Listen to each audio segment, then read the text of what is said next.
Greetings and welcome to the Energy of Cancer. This is Ron from Tarot of the Twin Sun. Welcome to the channel. Any placements in Cancer can be applied accordingly. Use your discernment. This shall not resonate for everyone. However, I do pull from the ether for particular energies, and this particular reading will have to do with the fourth house, okay? The house of containment, the house of splendor when it comes to emotional breakthroughs, okay? It's the first house of moksha, okay, which is the path towards liberation.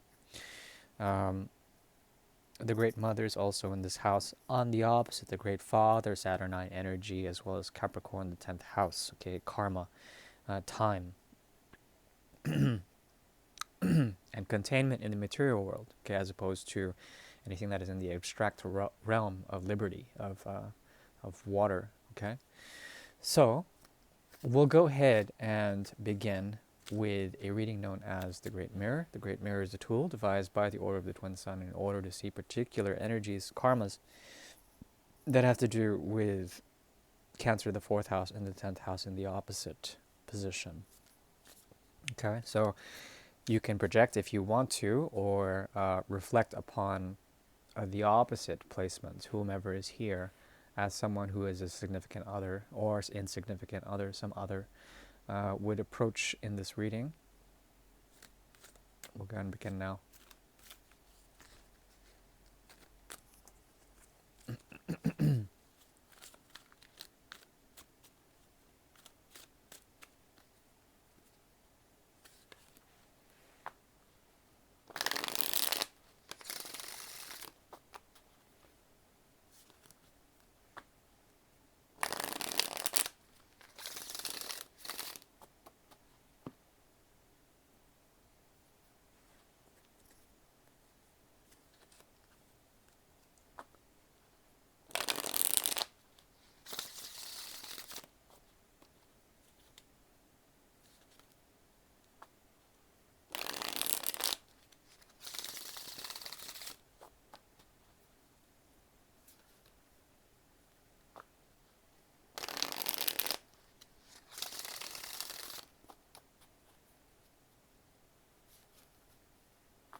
There is a way to enterprise in this year and bring forward clear directive focus, okay? This has to do with also confronting anything from the past that you've left aside in terms of finding a sense of peace of mind, okay? This can be a very difficult procedure. It requires a lot in terms of practicality.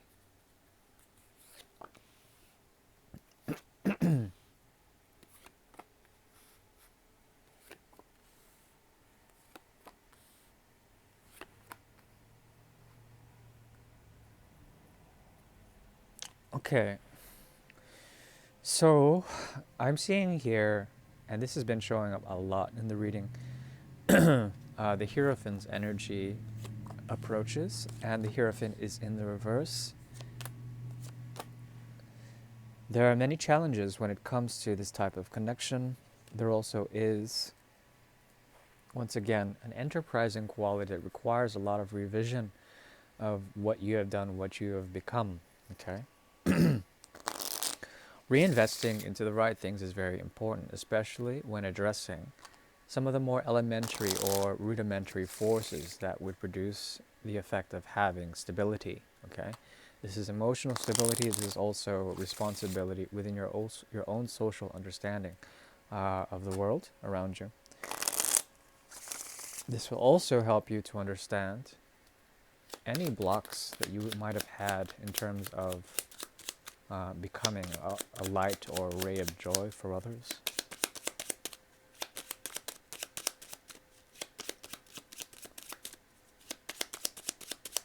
Funny thing is that this is tied to the 2nd house,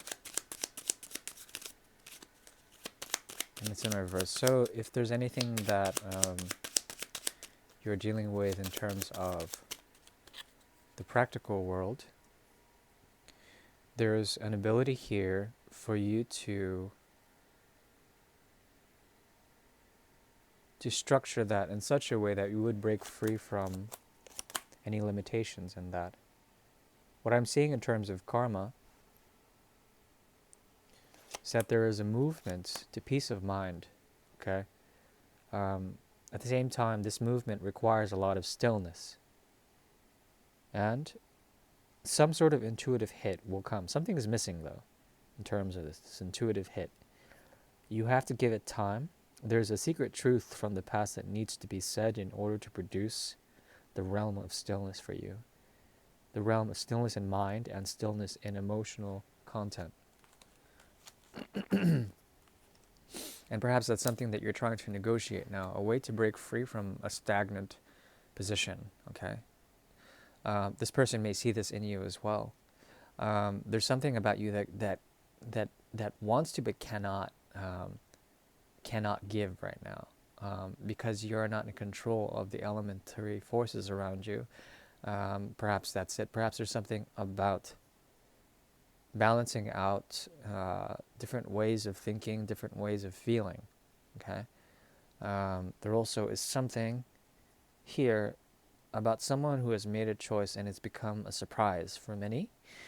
And perhaps this is adding to a way of producing an effect. Perhaps this person inspires you in some sort of way. At the same time, they make the choice because they have no choice but to make it.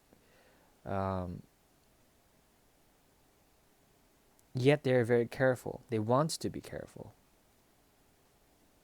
especially in the way they produce truths that may be self-evident. There's a very cold and detached way, a block in their own communication, okay, with others in general. At the same time, there's something about you that wants to have faith in this type of connection. There is the Nine of Pentacles in the reverse, an ability for you to find a sense of stability with all those around you, but particularly one thing that is missing, okay, that you probably need to address is a connection with nature. This would help balance out forces, especially the forces of water, okay. Let's see here. This type of connection is based on the premise of what? The ability to make choices that are informed by Jupiter, okay, yet are destabilizing in some sort of way. There is a lucky connection, a lucky sort of vibe here that I get that is based also on great ambition, Capricorn and Jupiter, okay. And having something like Capricorn and Jupiter is not easy, considering Saturn and Jupiter's energy tends to be in conflict or flux together, okay? They kind of work together because they're two giant moving bodies at the same time. They come in contention with the lessons and how those lessons are portrayed or produced. One is through time, the other is through, exploration and experience, okay?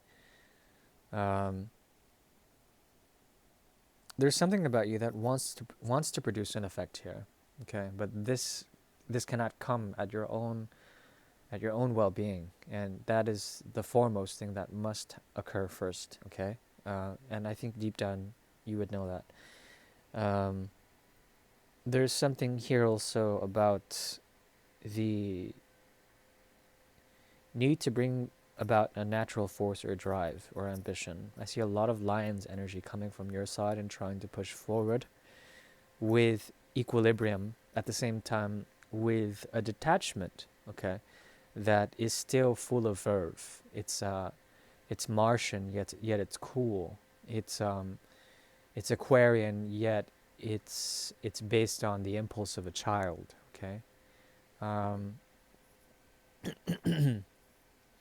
What is emerging here is a fire that is not yours, that is brought about in order to bring forward what?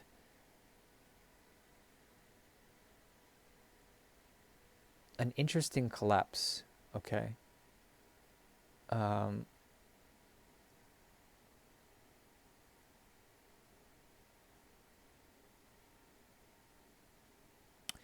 The thing is that this type of thing, it it would inspire you in order to set new conditions and bring forward new ways to bring forward the new earth. Okay. The difficulty is that the timing may be off. There's something about your energy that needs to ground and also get into Mother Nature properly. There's something about them that is extremely detached and well informed in terms of the interplay of toxic behaviors with humans in general, not just your own and their own, but in general. And there's a mastery here that is evolving. It has to do with self, but also of the shadow self. Okay, so self mastery and the mastery of the shadow. Um, yeah, so I find this a very interesting connection. The cards are telling me that if there is something artificial, you should cut it off. If it's not, then celebrate it. There's something here about truly finding a way of thinking that has been thought of but not mentally, meaning that it has been whispered on the winds of time and space. There also is something about being present with your own body and your own emotions and how these two are linked and how you can heal that through the energy of Virgo as well as Pisces. So the 6th and the 12th, there's something about the way you could produce an effect with your hands as well as with your mind. And the less you think about something, the more you would be informed by the ether. That is what I see. Hopefully that has helped. That was a very decent reading. Thank you. Bye-bye.